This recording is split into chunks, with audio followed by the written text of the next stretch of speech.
Hey guys, what's up? How's your day going? It's me, Ronick. Bum yeah. If you clicked, you obviously know who I'm talking with. Uh, uh, Thank you, Dirty Blonde, for coming on my show.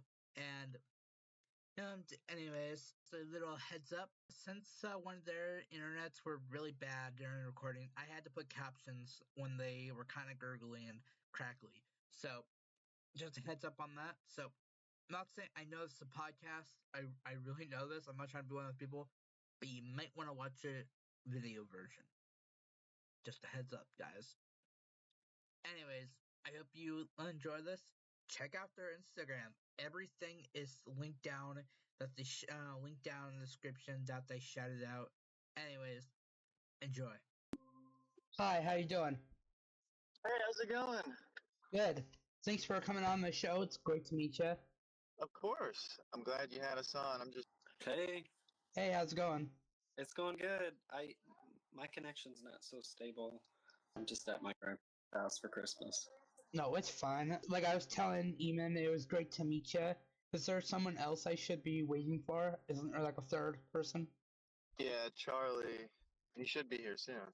We could start off unusual. How did you guys like get started in the band? Like, did you guys know each other beforehand? We started playing in, I want to say, summer of junior year of high school. I had been playing for a bit on my own and was looking for people to jam with. And so we had this mutual friend, Eamon and I, Chloe Neff, who put me on to the fact that Eamon was playing guitar. And so I hit him up over text and asked him if he wanted to jam. And so then he came over and we started jamming. And then eventually I knew Charlie Bell was a great drummer, and I had always wanted to play with him. With Charlie, the rest is just history. I noticed your name is Dirty Blonde. Why that? Why such an unusual name?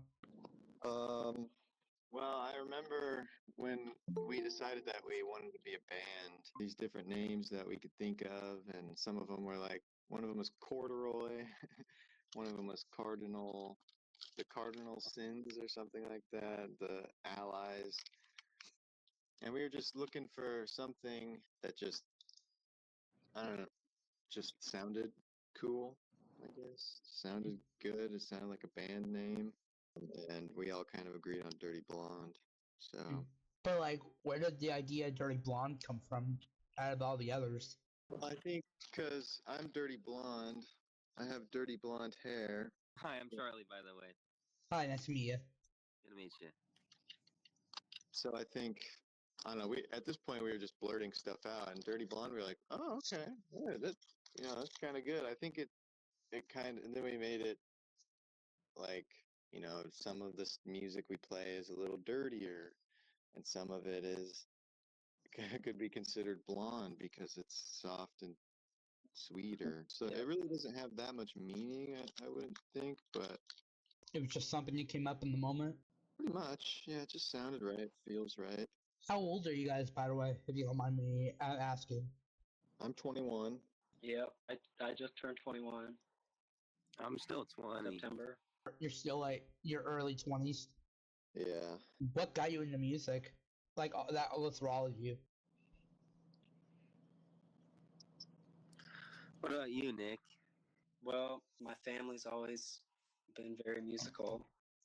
We're always like singing. We had like shows that we do in Mount Air, Iowa, small town Iowa. And then my dad had this old iPod with all this music on it. And I remember just listening to that and walking around the house and dancing and laughing. That music's always been a big part of my family. Would you say you got it like on your own, or like I mean, you like were pushed to? Well, like a lot of kids, I took piano lessons when I was younger, and my folks wanted me to do that. And I wish I would have retained a little more of it, but it certainly helped with developing a ear for what feels right. I was in choirs throughout school. I guess in some aspect you could say I was pushed to it by my folks, but when I picked up the guitar, that was me. I think I stopped doing piano lessons when I was a 7th grader or something. And then I started playing guitar when I started in 8th grade. What about you, Charlie and Ian? Well, for me, I don't know. I guess earliest, like when I was really, really young, I watched a lot of like the Wiggles and Yo Gabba Gabba, and so I was really kind of just drawn to that. I remember as a younger kid, like those kinds of shows. Still now, I haven't really escaped that. But I know that moving forward, when I was like 4, 5, moving on to that sort of range, my parents were big fans of the Police, and so they would put. I remember when they were on their reunion tour, they put some of their stuff on, and I really connected with that. And so when I saw their drummer, Stuart Copeland, in the beginning, he was like my main inspiration for starting drums. And then moving through middle school and high school, I had some really great teachers that sort of expanded my tastes and my chops and my knowledge of the instrument of drums. Doing a little studying of your songs, I realized in my board you would have more like a old timey reggae kind of sound. How would you describe your music? That's always a hard question for us. I don't really know. I mean, I think we all have such different backgrounds that we kind of have no choice but to allow each other to incorporate them into the music. So it sort of becomes something of a mishmash of different styles. I think I bring definitely the reggae to the table. But other than that, I think we all just kind of figure out how to make each other sound good. Would you like to say you can cooperate with each other to make a certain sound? Yeah, I think that's a great word for it. Cooperate. It's kind of just, yeah, I mean, we all have our different uh, backgrounds and influences, but when we play together, I feel like we all kind of have the same goal and we all like very similar things in that way. Who's the lead singer of the band? I do most of the singing, and then Eamon will do harmonies on a few of our songs, a few of our newer songs. And kind of going back to that genre question, I think a lot of the stuff we have out on Spotify would maybe fit if you're gonna put it in a box. It would fit into that like indie box sort of, especially our first EP that we put out. As we move forward as a band, I think we're certainly moving away from that, and we're moving more into uncharted territory. I mean, it's not anything completely new, but we're kind of leaving that indie rock in the past, and we're moving more towards a more jazz influenced sound, a more reggae inspired sound, a more alternative sound. It's got a like even a little Midwest flavor in it. The new stuff. What's the songwriting process you think for your so it got the songs? Like, how would you best describe it? I think it's a little different every time, but as I would describe it, is usually Nick comes up with a little chord progression on his own, a little song loop or something, and then I'll add something on top of it, and then Charlie will do the same, and then vocals and lyrics come very last every time, I think. I think jamming is really important for us too. Like Eamon said, often we'll start with like a little chord progression, an A section, a B section, and then or often just the A, just a little loop, and then we'll build it up from there. But once we get it to a spot where we can all play individual parts, then we just jam on it until we find the direction that it needs to go, or that it seems like it wants to go, and often that'll give birth some new ideas. I think we do a pretty good job of letting the song kind of write itself. Like if we have a certain, a little loop that we do, then we'll just play it over and over and feel it out everywhere and every which way. And then, figure out what the correct or the most fitting way to play it is. And then from there, it kind of, the song already kind of has a personality and a vibe about it. And so now that makes it easier for us to figure out what the next part should be like and kind of what the lyrics should be. Often we go through so many different variations of the song to like variations on a section. Like it's the same section, but we play it slightly differently, give it a different feel or a different like put it in a different genre or give it different rhythm or something really fun. You kind of sound like RoboCop over there, Nick.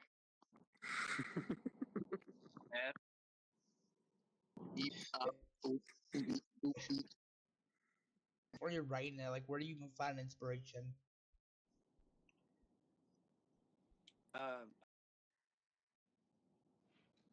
I mean, I find inspiration in the music that I listen to.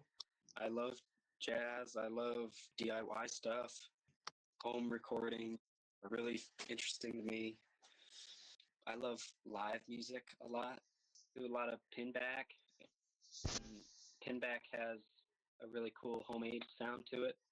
I don't know. Inspiration comes from everywhere. A lot of times with lyrics, I'll just be driving and I'll think about something and I'll say, hey, that might be a good lyric. And so I'll write it down in this notes app that I need to reference more often.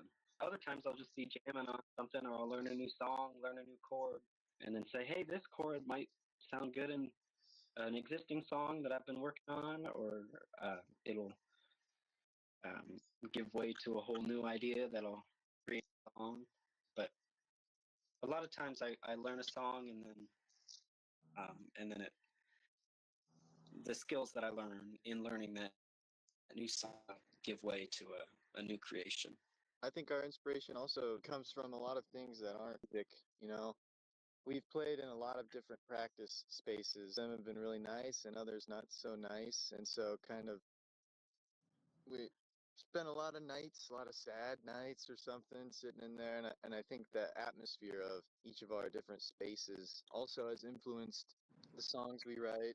And one of our newer songs that we'll be recording in the studio, we wrote at the Hinterland Music Festival, where we were just super exhausted all the time and it was super hot, but we were super happy and it felt nice to be there. So, you know, a lot of influences just come from, you know, what's going on in our life and the atmosphere and the people around us. I think we get a lot of influence from each other as well, too.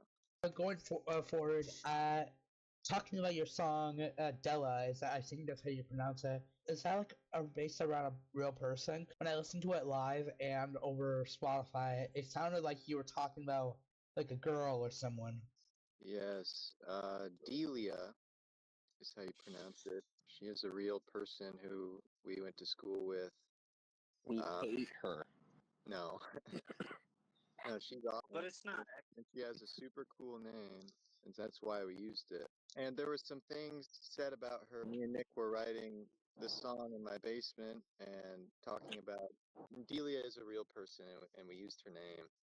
And but it isn't like about her. We just used her. So you didn't necessarily hate her; you just used the name.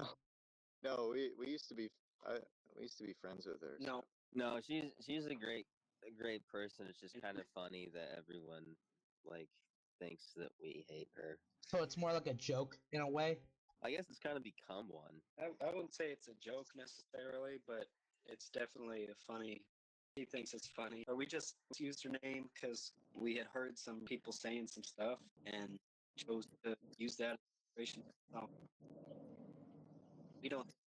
We think she's perfect fine doing what she wants to do. Yeah, Hell 9000 is trying I'm hearing ones and zeros over here. Yeah, let's stop speaking in binary code, okay, Mr. Roboto. Just kidding. If my buddy T2000 would be so kind, he would probably turn on his Wi-Fi and explain that it's been a wonderful journey and being misunderstood, but ultimately coming to the place where we can allow ourselves to laugh at the idea that we're making fun of this Delia person. What about making fun of this? But we never were. I mean, the lyrics in the song and what we're saying about Delia in the song is not even fun. So no, well, it's actually quite the opposite. You said, and I quote,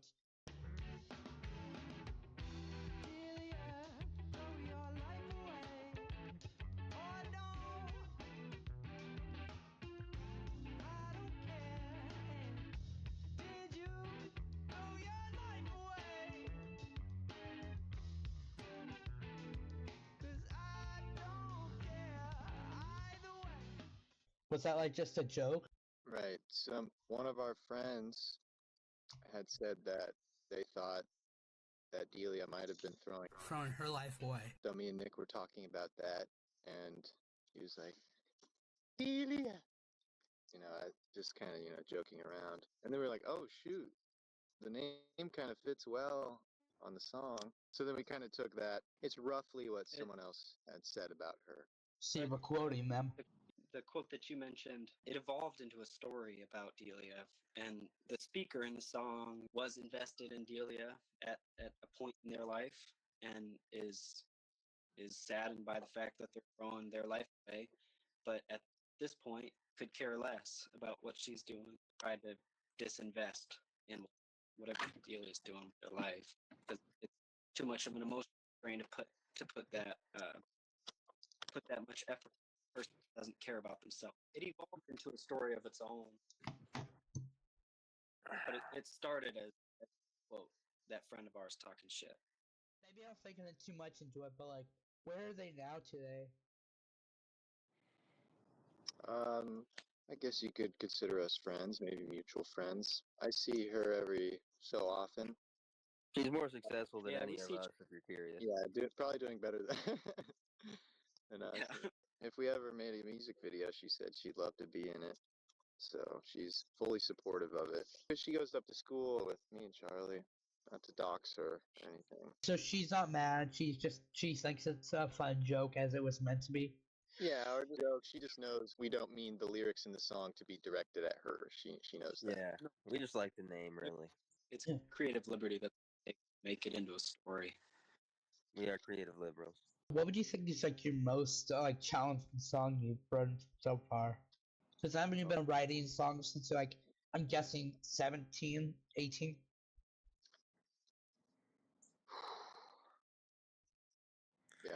Yeah.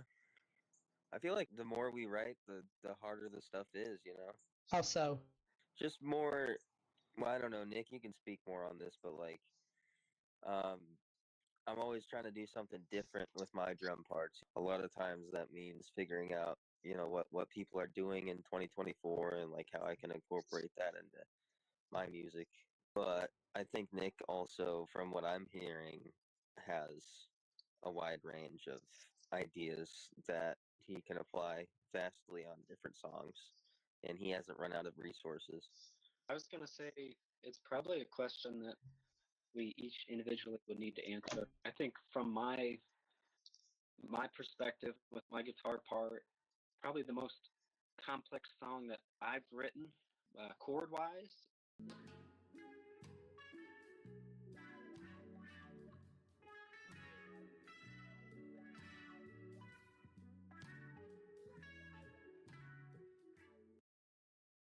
We have lyrics for it. We might record lyrics at some point. That song has I'd learned a couple new chords and incorporated that into letter. But I think with a more technical lens, some of our new songs have more complex guitar parts than I've ever played before. I'm very comfortable with playing rhythm guitar, but I'm getting more into like a hybrid rhythm lead sort of sound. And I think that really shines on one of our new tunes. A lot of our songs have super jazzy chords in them that some might consider hard, but I'm not so talented. So it's like. What about you, Eamon? I think for me, one of our new songs, Being of Stranger Times, was the hardest for me. But in terms of songs least, oh man, I think maybe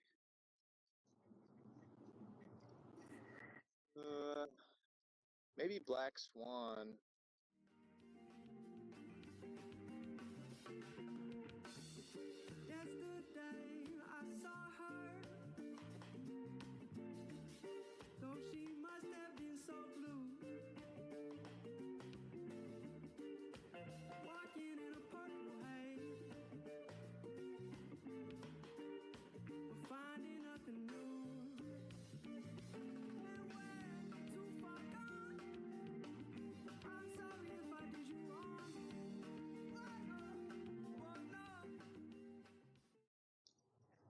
just because I know the notes well, and I've played this song hundreds and hundreds of times, but still, I think we play it pretty fast nowadays. The hard part would be getting the rhythm completely on.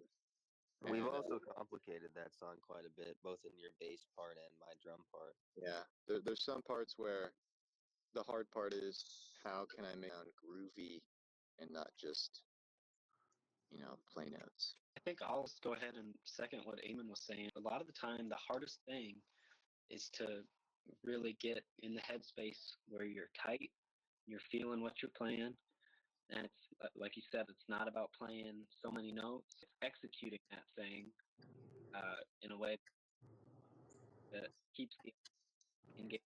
You just gotta execute it well. Yeah. Yeah, Is the recording process hard also? it's a whole other beast. It's like a whole different skill you have to learn is how to record in a studio. Yeah, that puts under scrutiny, I would say, our worst or least learned skill, which is time management, and figuring out like what to do when, how long to spend on something, etc., etc. Let's talk about like playing live. Like I said, I recently saw you at the XBK. So what's it like playing for you? Like, how do you prefer it from just playing? I think it's a lot of fun, and it is very different than playing on our own. Luckily, I think we've played enough shows now where we're pretty comfortable on stage, so it's not as scary as it was the first handful of times. But I really like it, and a lot of the times we're lucky enough to have lots of our own friends in the crowd who just give us lots of energy and love. Yeah, it feels good to share what we come up with behind the curtains to other people. Yeah, Yeah. I would second that. Sorry, Nick. I just have like a one sentence to say. I would second that, and I would add that adds a sense of spontaneity to be more in the moment. That's all. Yeah, I agree. I think one of the things that is daunting for me playing live is really getting moving and dancing around, and it's always kind of been a struggle. It's not a struggle for me to sing and play necessarily, but it's sometimes a struggle to worry about singing, playing, and engaging the audience all at once. And so we've Eamon's helped me out with that. Charlie's helped me out with that. I've gotten better at it over the years. But that's always. But like Eamon said, when there is good crowd energy, then it's really easy to get all three of those skills rolled up into a wonderful, wonderful little ball. Maybe you have a drink or two, and it becomes a little bit so great to share with the world what we come up with, because I think a lot of these songs are super special. I want to share with people. Most of that, in hindsight, is because of the drinking. Yeah, none of us are really very good at the talking to the crowd in between songs, and so we've had plenty of shows where the crowd isn't like totally gung-ho crazy, where it just goes to complete awkward silence in between songs. That's probably the hardest part. But we kind of either learn to embrace the awkwardness or fill it with words. We do need to do better about that, though. And I don't think any of us are very good at that. I think all of us struggle for different reasons, with like engaging with the audience and having the right thing to say. That's another thing we can probably work on, but I feel like everybody struggles with that, in some way or another. From what you remember, what was your very first performance like to you guys? Well, our very first performance was at the DSM Sound. It took place at XBK, and we were all seniors in high school. And for not even I don't even think a year, maybe 6. Is that right? I don't know what you said, but 6 months. Was it 6 months or so? Yeah, that sounds right to me. Have we been playing 6 months? Ish. Somewhere between 6 and 10. Yeah. Anyway, not very long. And we had gotten on this sound check stage, and we played alongside this band, The Crust, and I want to say Kelsey James. Yeah, Kelsey James. And 2 other artists from Des Moines. It was just a blast. All our friends showed up from school, and XBK is just a wonderful place to play. They have a great sound system. And it wasn't a perfect show by any means, but we would have never known because everyone was just cheering for us and supporting us. It felt really good to get that little bit of validation for who we were doing. And we had played in a friend of ours' garage a few times. It was fun, but this XBK show was the first time we had really gotten on stage. And it was a surprisingly large crowd. I mean, our next maybe 10, 15 shows after that did not match our very first show. The biggest crowd, just to like kind of get that out of the way instead of slowly work our way up like we should have, like everyone starts off doing. It was a blur, but it was a great time. And I remember I had super bad stomach pains after that. I wasn't able to pass gas for a long time, and it was building up in my stomach, and I could hardly walk after the show. I hear that's like a big thing for people before going on stage. Really? Is that true? Really? It was like, yeah, I've interviewed a few people like who are musicians so far, and that's kind of what they've told me. Maybe that's why, because I've never had anything quite as extreme as that. It was like bad. He mentioned that he was like throwing up before the gigs. So I can remember, Mike and I'd be behind the bar and in the parking lot, and I'd be throwing up from nerves. And it's like, we really want to do this, right? But this is still fun. How old were you? Like 17, 18? Me and Nick were 18, and Charlie was 17. A couple of years back, like 5, 6. No, this was 3 years ago, almost 4. But we were seniors in high school. But like, it kind of going into the same topic. How do you guys like balance your personal lives? Like, I would assume you have like a different job, like retail or like McDonald's or something. Yeah, the band is always our number one priority.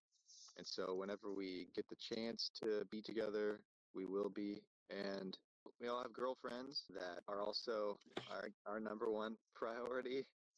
Maybe I shouldn't have said Yeah. band is our number. Well, between work and girlfriends and school and family stuff and holidays, get together. But I think we all feel so strongly about the band, and also we're best friends. For me, I'm in Des Moines, working as a host and food runner.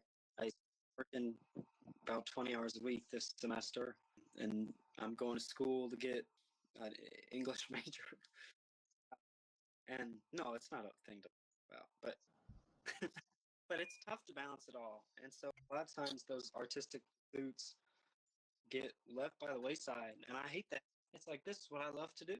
Like, this is my outlet. If I can't give myself to this thing that is truly by me, for me, what's the point of giving time to anybody else other than me? You're giving time to work, you're giving time to school.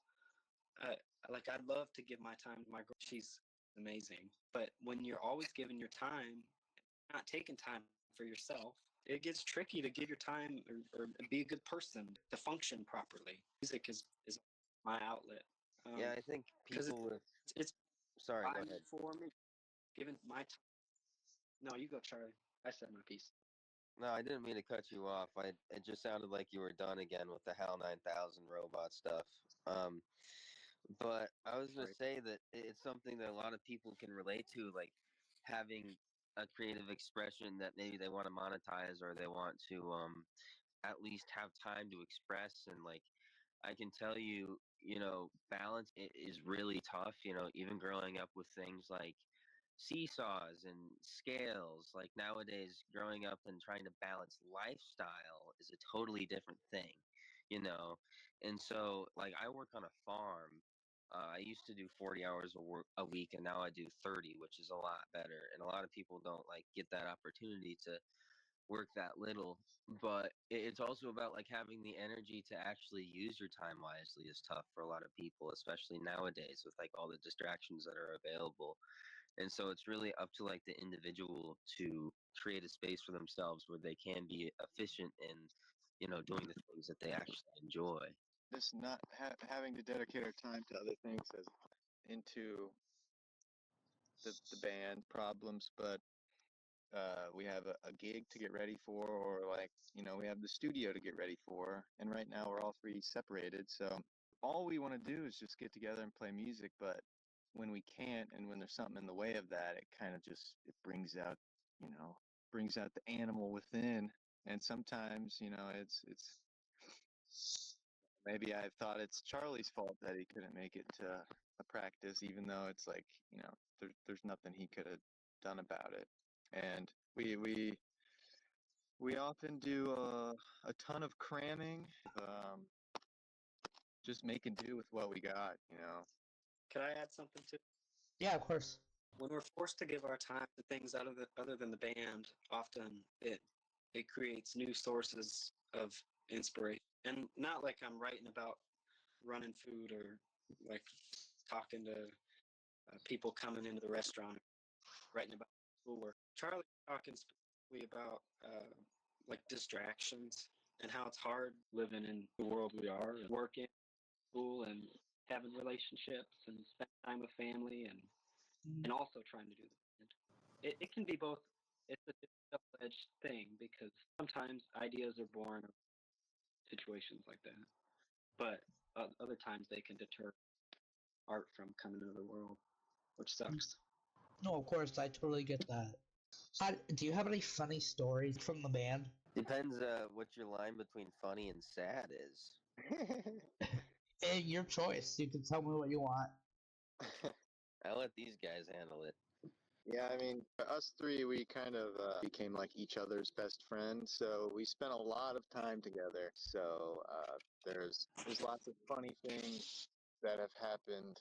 Nothing really funny has ever happened on stage. I'm trying to think if Nick, do you know any like moments on stage other than you breaking two guitar strings? Yeah, that was probably what I was gonna say. This one time I I broke my high E string always wants to break. I think I have like a burr or something on my tuning peg, and it just always wants to snap on me, like I'm sure it does for a lot of guitars. And so I had I was prepared. I brought another pack of string, and I opened the packet. I took out the E string. I wound it up, and and then that one ended up breaking on me as I was stringing it up on stage. And then I was shit out of luck because I didn't have any more E strings. So then this band we were playing, Drook. They were from Northeast Coast, and I usually play this hollow body Epiphone with flat wounds on it. So it's definitely a brighter tone than I'm used to. But it's okay and it's fun. It's not another that would be good to tell. Oh gosh, I don't really know. I mean, let's see, we had a big road trip this summer to Nashville. Incidents with bodily fluids inside of the car, which, like Charlie was saying, it depends on My point of view. Eamon made me pee in a cup. Yeah. And I also threw up in a bag and turned it into a water balloon and then threw it at the road and it exploded like a Wile E. Coyote cartoon. Yeah, we were driving by the landfill and the stench was, I mean, just really bad. Like, really bad. And yeah, poor Charlie just couldn't handle it. A weak stomach individual. Yep. Yeah. We can talk about something else if you would like, unless Yeah. And by the way, I just wanted to let you know that thank you very much for coming on. I have 2 more questions, and then I'll let you guys go. Cool. Sounds good. Yeah. Okay, cool. I just noticed that Eamon left, so I didn't know if you guys had to go or whatever. Oh no, I didn't. I'm not sure if he meant to even do that or not. Yeah. Anyways, but like, well, looking into the future, like, however long you think you're gonna do this for, when you're fighting off like fans like the Beatles, where do you see yourself in like 10 years from now? Just hopefully still doing it. That's really my only And when I look in the future, that's my most basic need, you know. Yeah, me too. I've said this to multiple people lately, and we've been talking about it a lot. I always want to be playing with Charlie and Eamon in some capacity. It's it's a mixed bag, but it will always be the thing that brings me the most happiness. And if that's it, I just want to say, like I said before, it was a pleasure meeting you. I'd love to do this again, maybe in like a few years if you guys are still up and playing. Oh, that would be fantastic, man. Thanks so much for putting the time in and like thinking about these questions. It was really nice to talk to you. Sorry, my phone died. But I caught you for the last final question. Good. You all get 15 seconds to share a company, website, resource, anything that you want to share out. And Eamon, you go first. Okay, boom. Everybody go check out our Instagram. Give us a follow. Stay in tune. We'll be releasing some new music soon, probably if it's coming out in July. Check out Dirty Blonde on Instagram. I don't remember the I specific just things, said that, but dude. oh shit, my bad. No, but I just said that. Oh, I only got 5 seconds. Check out my YouTube channel. If it's July, then we'll have some bangers out for you. So check out our Instagram. It's dirty_blonde. Our Spotify, Dirty Blonde. There's a few different Dirty Blondes on there, but it's the one three attractive young men sitting in a circle on the ground. There's some songs on there.